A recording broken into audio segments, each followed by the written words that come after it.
Hello, good morning. Welcome to practice. Sorry, I am super late today. It was a very busy night and morning. I was up until 3 in the morning or later doing a project, and then I was up again at 7. And so I'm trying to move through this morning, but I have so much to do. So I just had to plow through the stuff I was doing before I jumped into practice. But here we are. Let me straighten this. I don't like it when it's crooked.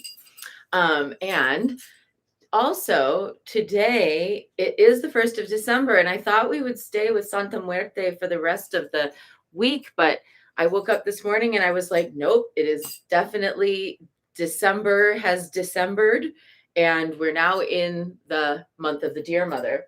So we're going to work with her today. We're going to begin with her today, although I don't know which of my decks I'm going to use with her yet. That'll have to start next week. So the Priestess of Light Oracle we've been working with for the past couple of weeks is still here.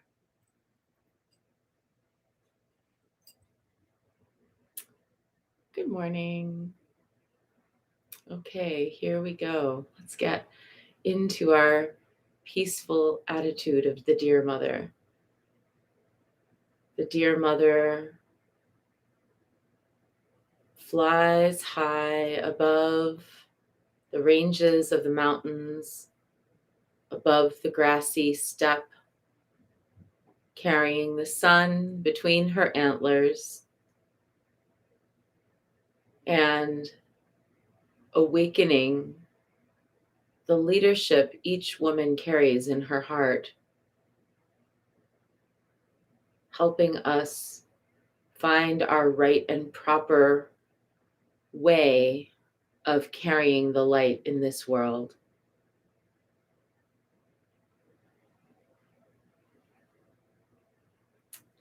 There is a silent stillness all around you. We float together high above the mountain. You and I are one. There is a silent stillness all around you. We float together high above the mountain. You and I are one. There is a silent stillness all around you. We float together high above the mountain. You and I are one. You and I are one. You and I are one.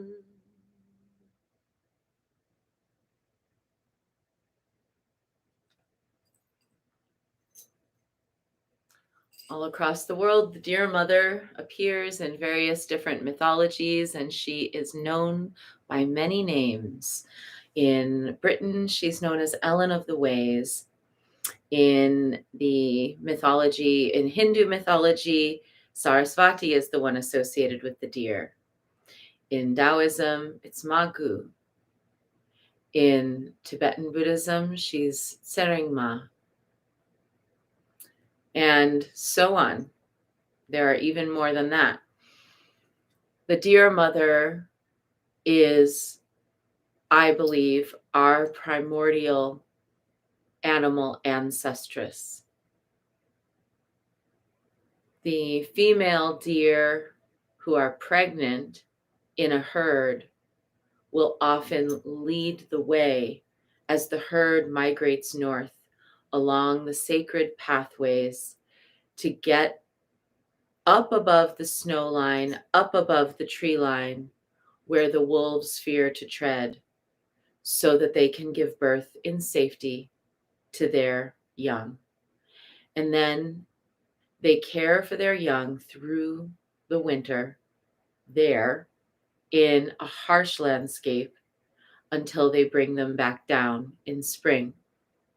Female reindeer keep their antlers longer than male reindeer do in any given season, and that is to protect their young from the male reindeer who become competitive in the harsh tundra climate when resources are scant and the weather is so cold that it depletes the body of warmth. When we work in the Mount Shasta Goddess Temple with the Deer Mother, that is the spirit that we are invoking. She who knows, whose body knows, whose mind knows, whose heart knows, who just knows. She knows what is to be done. She knows which way to go. She knows how to give birth. She knows how to protect her young. She knows how to prepare for winter by packing on all of the fat that she will need, not only for herself, but so that her calf can nurse all winter long. She knows that if you go the same route twice to get above the tree line, that the wolves will begin to be able to track your movements, that the greenery and the nourishment that's necessary for the herd will be depleted in the tundra environment, where sometimes if a plant is eaten or trampled, it can take up to 7 years to grow back. She knows that no matter which way she chooses, the herd will find their true north. So, in that spirit, because we're a temple that is specifically dedicated to female genius, this doesn't mean that any other being doesn't have genius. It's just what we're doing here is specifically focusing on female genius, on the ways in which women just know things, and on the ways in which women learn to be the knowers of things on behalf of their families, their communities, and the wider world. So let's dive into our month of the Deer Mother with peaceful hearts and with a confidence, a calm confidence in our quiet knowing. And let's see what our card will be today. I really think that we might just keep working with this deck through December. I know that's like a long time with one deck, but the Priestess of Light Oracle, I think, is the right one for the Deer Mother and winter solstice. Maybe I'll bring a couple guest decks in during this month to ensure that we've got, a little bit of variety. But this Priestess of Light Oracle, I just really feel like it is the Deer Mother. And it worked very well for Santa Muerte because I didn't ever manage to get her decks home. That's going to be one of my New Year's projects, is to bring all of the decks from the various altars back together and look over them and see which ones I want to have on their altars at the temple and which ones I want to have here at home for use during practice, because especially in the winter, I'm unlikely to go to the temple this early in the morning, especially if it's snowing. Okay, today our card is Earth Magic, Fearlessness and Removing Obstacles. And it shows a woman riding on the back of a horse. Her eyes are glowing. Oh, Linda says, look at Heart Path Oracle cards. I will, thank you. It's entirely possible that that deck is already in a shopping cart somewhere online. Linda, somewhere I've got it in a shopping cart already. Who knows? Okay, number 26. Earth Magic, Fearlessness and Removing Obstacles. The energy of this priestess of the horse. Oh, by the way, if you are a horse kind of a person, there is a wonderful book by Deborah D'Angelo called The Horse Spirit, or something like The Horse Spirit. And you might enjoy it. I've known Deb for years, and she is really a committed horsewoman. And her book brings together a long-term experience as a horsewoman. Okay, the energy of this priestess of the horse brings movement and magic into your life. The horse, a creature of power, has long represented freedom. This card signals that the time is right for you to free yourself of the obstacles blocking your movement forward. You may have been hesitant or even afraid to face these obstacles before, but there is a greater courage growing within you now. Take a look at your life to determine what needs to be done. The obstacles may be external to you, perhaps a friendship, a place, a job, or task that brings negative energy into your life. Or the blocks may be more personal, taking the form of worry, self-criticism, or other negative thought patterns. Unhealthy or self-sabotaging behaviors and habits could be blocking you as well. All these obstacles, whether inner or outer, may be a part of your daily life and as such may seem insurmountable. But it's time to fearlessly choose to prioritize and honor yourself. This beautiful galloping steed represents your true power to break through, to remove old obstacles, and to move forward on your soul's path. The grounding energy of the earth will always support you and bring real magic when you make the honoring choice. And our affirmation today, I have the power to remove any inner or outer blocks. I am fearless in my choice to honor myself and my life. Wow. I'm going to tell you a little bit about oh, thank you, Sophia. Nice to see you here today. I love it when this kind of thing happens. I am going to tell you about the horse's relationship with the deer mother. Get ready. So, back in, I guess it must have been 2009 or 2000. No, it was like late 2009, early 2010. I started to make a dedication to the deer mother. I was reading and researching about her, and today Priestess Mia posted in the Library of Alexandria group on the Goddess Temple app about a book she's reading called Creation's Heartbeat, and it's about the reindeer mother, and I highly recommend it. That was the book I was reading at the time in 2009. And I was making these connections and feeling the call to dedicate myself for a year to the deer mother. So in the year 2010, I did dedicate myself to the deer mother. And when I say dedicate myself for a year, what I mean is that I spent a year reading about her, researching her. I built an altar to her. I meditated with her. I just did my best to commune with the deer mother and to steep myself in wisdom from and about her in her many forms. And during that year, I had a friend who had been practicing for a number of years a form of Finnish shamanism, and she led guided journeys. And I went to her and I said, would you please facilitate a guided journey for me? I would really appreciate it. I had this dream, I told her.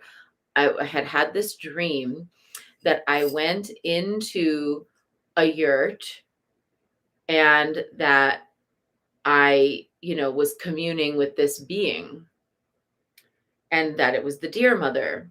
And that was all I had. And so I said, I'd like to go deeper with this. And she said, no problem. I'd love to help you. So she called me on the day of the journey and she was coming over to my house and she said, I have a question for you. Deer, bear, or horse? And I said, horse. And then a few minutes later, I was like, I should have said deer. But that was what I had said. I had said horse. It turned out that what she was asking me was which of her drums should she bring, because she had a bear hide drum, a deer hide drum, and a horse hide drum That's all kind of traditional in the type of shamanism she was studying. So she brought over her horse drum, which I know for some you might be like, I wish they didn't make a drum out of the horse. I understand completely. I get it, but this is what happened. And during the journey, I had a horse appear, and that horse had a mask on.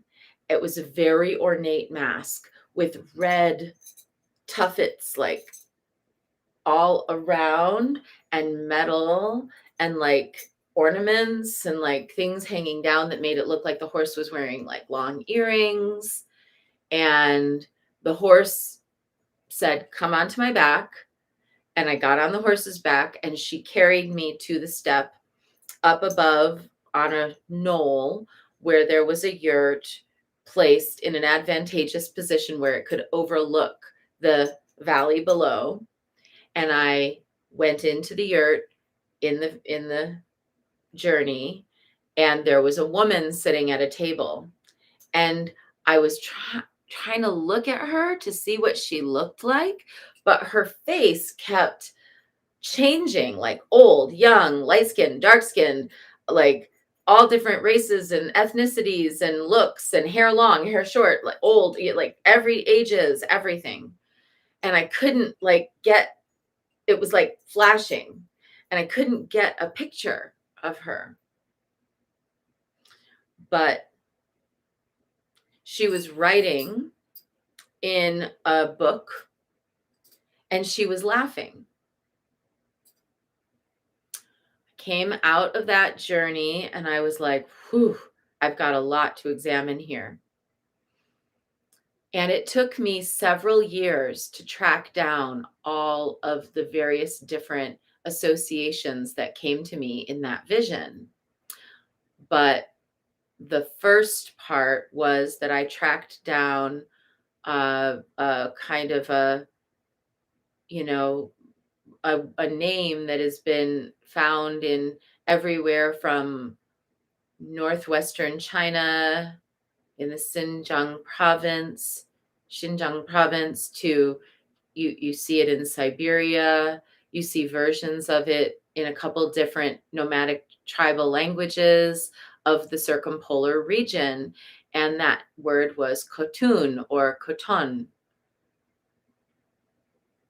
And what that basically is the female version of the title Khan.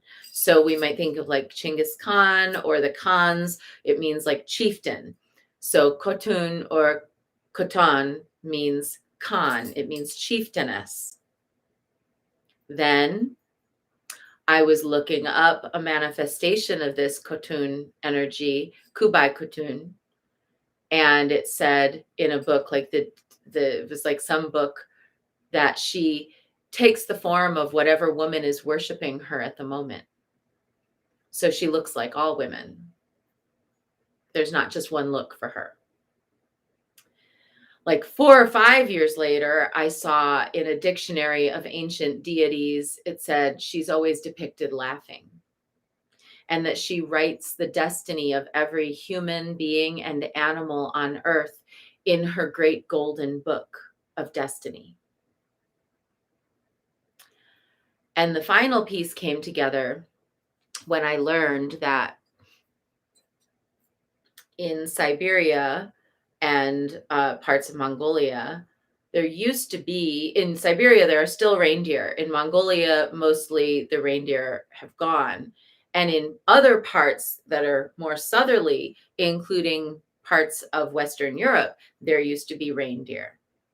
But in parts of Mongolia now, where there are no reindeer herding really anymore, sometimes, because there are very ancient rituals tied to the herding of reindeer, in order to do certain types of ceremonies, they will take a horse and put a mask on the horse to make the horse look like a reindeer.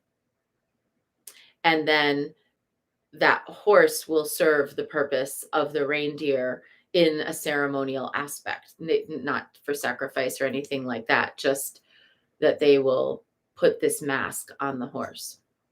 So all of those little bits and pieces that I saw in that vision in early, like March, February, actually late February of 2010, ultimately showed up, but it took until about 2014 or 2015 for all of those pieces to come together. Nonetheless, that all became a very powerful confirmation for me that I was intended to work with this particular manifestation, this dear mother, that there is this intimate spiritual companionship or relationship between the horse and the reindeer, and that the goddess takes the form of whatever woman is worshiping her. So that was a life-changing and game-changing moment for me. And that is the kind of earth magic that I wish for you today. To have such complete and powerful confirmation of your magic, of your knowing, of your devotion, that it becomes impossible to not perceive how the world of spirit is always, always interacting and listening. I think that's enough for our short bit for today. Now let's dive into our practice with 3 prostrations before the shrine.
And let's take refuge.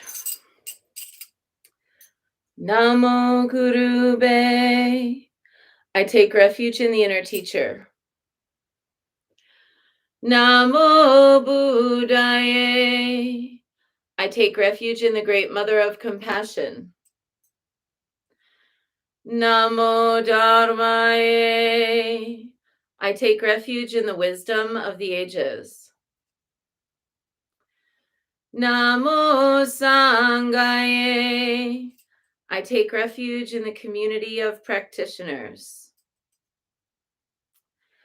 And let's set our intention, a person, place, situation, or circumstance that will benefit from today's practice.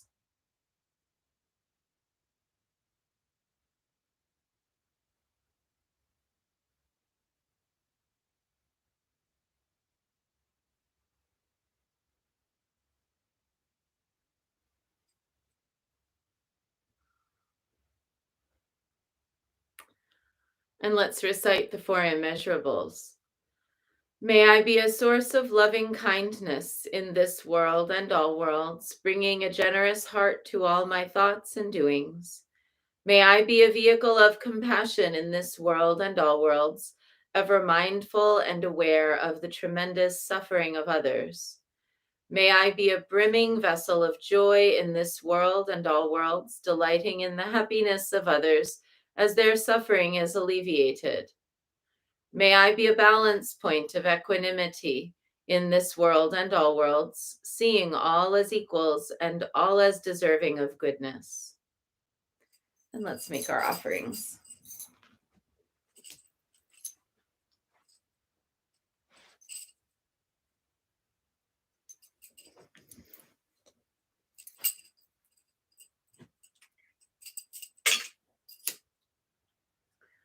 I light this candle as a symbol of the enlightening Dharma way. May it shine brightly for the benefit of all beings. I light this incense as an offering to Guan Shi Yin, she who hears the cries of the world, mother of all.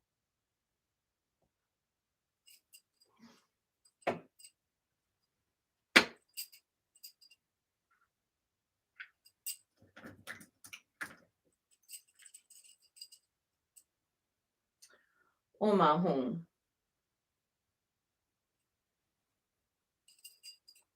Omahum. Omahum. Omahum. Omahum. Omahum. Omahum.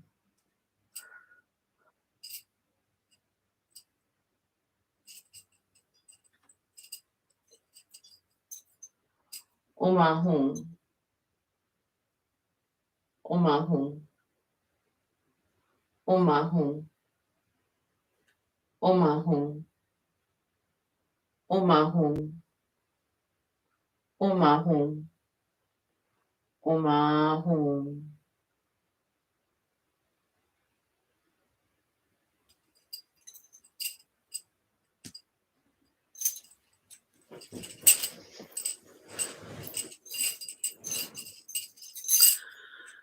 Reverently, I prostrate with my body, speech, and mind and present clouds of every type of offering, actual and virtual. I confess all my destructive actions accumulated since beginningless time and rejoice in the meditation of all holy and ordinary beings. Please, Guan Yin, remain until the end of samsaric existence and turn the wheel of Dharma for sentient beings. I dedicate my own merits and those of others to the great enlightenment. 108 recitations of Namo Guan Shi Yin Pusa, calling out to the one who perceives all miracles with her own quiet knowing. Namo Guan Shi Yin Pusa, Namo Guan Shi Yin Pusa, Namo Guan Shi Yin Pusa, Namo Guan Shi Yin Pusa. Namo Guan Shi Yin Pusa, Namo Guan Shi Yin Pusa, Namo Guan Shi Yin Pusa, Namo Guan Shi Yin Pusa. Namo Guan Shi Yin Pusa, Namo Guan Shi Yin Pusa, Namo Guan Shi Yin Pusa, Namo Guan Shi Yin Pusa. Namo Guan Shi Yin Pusa, Namo Guan Shi Yin Pusa, Namo Guan Shi Yin Pusa, Namo Guan Shi Yin Pusa. Namo Guan Shi Yin Pusa, Namo Guan Shi Yin Pusa, Namo Guan Shi Yin Pusa, Namo Guan Shi Yin Pusa. Namo Guan Shi Yin Pusa, Namo Guan Shi Yin Pusa, Namo Guan Shi Yin Pusa, Namo Guan Shi Yin Pusa. Namo Guan Shi Yin Pusa, Namo Guan Shi Yin Pusa, Namo Guan Shi Yin Pusa, Namo Guan Shi Yin Pusa. Namo Guan Shi Yin Pusa, Namo Guan Shi Yin Pusa, Namo Guan Shi Yin Pusa, Namo Guan Shi Yin Pusa,